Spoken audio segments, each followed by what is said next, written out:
Hello student, स्वागत है आप सभी का आपके अपने SR with study YouTube channel में। आज के इस वीडियो में हम लेकर आ गए हैं बीए फर्स्ट ईयर वालों के लिए जिन्होंने समाजशास्त्र लिया है। उनके सेकेंड पेपर के लिए हम टोटल 20 मोस्ट इम्पोर्टेंट क्वेश्चन का सीरीज़ लेकर आ गए हैं। दोस्तों, इस वीडियो में ऐसे क्वेश्चन हमने शामिल किए हैं जो कि आपके प्रीवियस ईयर में काफ़ी ज़्यादा बार पूछे गए हैं और यह आपके एग्ज़ाम के दृष्टि से आपके लिए बहुत ही महत्वपूर्ण है। सो गाइस, अगर अभी तक आपने चैनल को सब्सक्राइब नहीं किया है तो चैनल को सब्सक्राइब करें और बेल आइकन को ज़रूर ऑन करें, क्योंकि मैं ऐसे ही BA first, second and third year के सभी सब्जेक्ट की वीडियो इस चैनल पर प्रोवाइड कराई जाती है। तो चलिए पहला प्रश्न देख लेते हैं। आपका पहला प्रश्न है कि अर्ध प्राथमिक समूह की शब्दावली का प्रतिपादन किसने किया। यानी कि अर्ध प्राथमिक समूह जो था उसकी शब्दावली का प्रतिपादन किसने किया था। तो इसका जो सही उत्तर हो जाएगा, इसका सही उत्तर हो जाएगा सी, यानी कि कूले ने अर्ध प्राथमिक समूह की शब्दावली का प्रतिपादन किया था। ठीक है, तो चलिए अगला प्रश्न देख लेते हैं। आपका अगला प्रश्न है कि निम्नलिखित में से कौन समिति नहीं है। तो इसका जो सही उत्तर हो जाएगा, इसका डी सही हो जाएगा। ठीक है, कि उद्यान में टहलते वृद्ध व्यक्ति जो हैं समिति नहीं है। ठीक है, तो चलिए अगला प्रश्न देख लेते हैं। आपका अगला प्रश्न है कि जब एक व्यक्ति जानबूझकर दूसरे समूह की सांस्कृतिक वृत्ति को प्रयोग करने में वर्जन करता है तो उस व्यवहार को कहा जाता है। तो इसका जो सही उत्तर हो जाएगा, ऑप्शन बी इसका सही हो जाएगा, अंततः समूह व्यवहार। ठीक है, तो चलिए अगला प्रश्न देख लेते हैं। आपका अगला प्रश्न है कि निम्नलिखित में से कौन सी विशेषता संदर्भ समूह व्यवहार की नहीं है।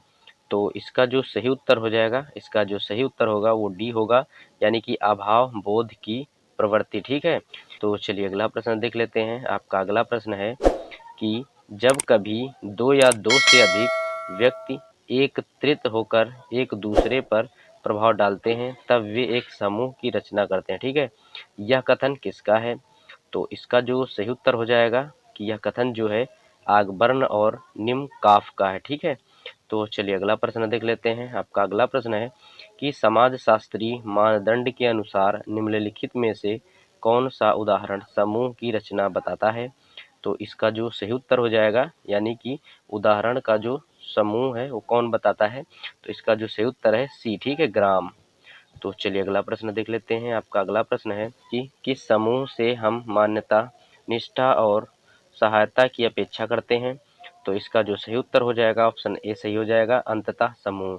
अंततः समूह जो होता है, अंततः समूह से हम मान्यता, निष्ठा और सहायता की अपेक्षा करते हैं। ठीक है, तो चलिए अगला प्रश्न देख लेते हैं। आपका अगला प्रश्न है कि द्वितीयक समूह कौन है।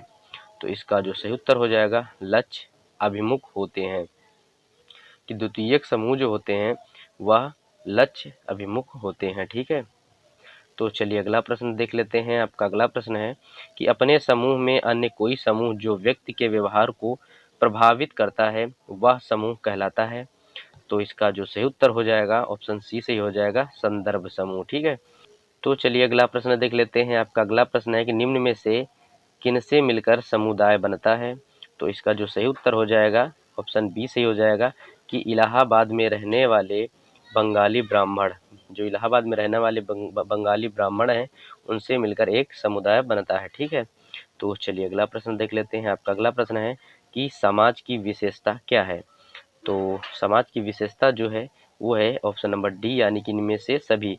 इनमें से सभी का मतलब समानता और भिन्नता, अमूर्त एंड पारस्परिक निर्भरता। तो इसका जो सही उत्तर है वो है ऑप्शन नंबर डी, यानी कि इनमें से सभी। ठीक है, तो चलिए अगला प्रश्न देख लेते हैं। आपका अगला प्रश्न है कि समाज शास्त्रीय दृष्टिकोण से निम्नलिखित में से कौन सा उदाहरण समुदाय की रचना दर्शाता है। तो इसका जो सही उत्तर हो जाएगा, ऑप्शन सी सही हो जाएगा, यानी कि ग्राम। ठीक है, तो चलिए अगला प्रश्न देख लेते हैं। आपका अगला प्रश्न है कि व्यक्तियों का एक समूह सामान्यतः निश्चित भूभाग में सामान्य नियम पद्धति से नियमित समस्त प्रकार के आत्मनिर्भर जीवन व्यतीत करने वाला क्या कहलाता है।